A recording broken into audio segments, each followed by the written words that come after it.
என் தேவைய சொல்லி சொல்லி உம்மை துக்கப்படுத்த மாட்டேன்.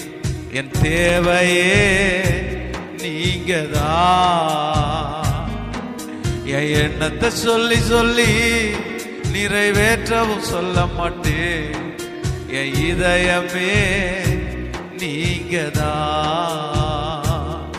என் தேவனே, என் ஜீவனே, என் அன்பரே, என் சொந்தமே, என் தேவனே, என் ஜீவனே, என் அன்பரே, என் சொந்தமே.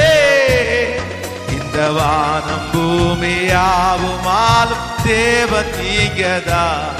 இந்த உயிருடலில் உள்ளவரை பாடல் நீங்கதான்.